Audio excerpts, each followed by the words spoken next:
ሁለተኛው የሐዋርያው ዮሐንስ መልእክት ሽማግሌው። በእውነት ለመወዳት እኔ ብቻ ሳልሆን እውነትን የሚያውቁ ሁሉ ለሚወዷት ለተመረጠችው እመቤትና ለልጆቿ በውስጣችን ከሚኖርና ከእኛ ጋር ለዘላለም ከሚሆን እውነት የተነሳ ከእግዚአብሔር አብና የአብ ልጅ ከሆነው ከኢየሱስ ክርስቶስ ጸጋ ምሕረትና ሰላም በእውነትና በፍቅር ከእኛ ጋር ይሆናል። ለልጆችሽ አንዳንዶቹ ከአብ በተሰጠን ትእዛዝ መሠረት በእውነት ጸንተው እየሄዱ በማግኘቴ እጅግ ደስ ብሎኛል።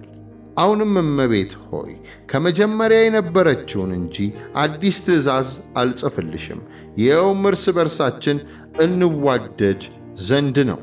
ይህም ፍቅር በትእዛዛቱ መሠረት እንመላለስ ዘንድ ነው። ትእዛዙም ከመጀመሪያ እንደሰማችሁት በፍቅር እንድትኖሩ ነው።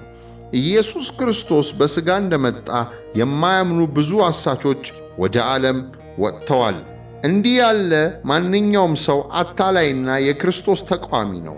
እናንተም የደከማችሁበትን ዋጋ እንዳታጡ፣ ነገር ግን ሙሉ ሽልማት እንድትቀበሉ ለራሳችሁ ተጠንቀቁ። በክርስቶስ ትምህርት የማይኖርና ከትምህርቱ የሚወጣ ሁሉ አምላክ የለውም። በክርስቶስ ትምህርት የሚኖር ግን አብም ወልድም አለው። ማንም ወደ እናንተ ቢመጣ ይህንን ትምህርት ባያመጣ በቤታችሁ አትቀበሉት፣ ሰላምም አትበሉት። የሚቀበለው ሰው የክፉ ሥራው ተባባሪ ይሆናልና።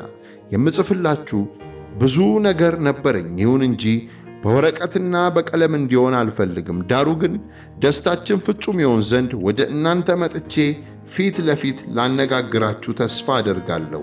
የተመረጠችው የእህትሽ ልጆች ሰላምታ ያቀርቡልሻል።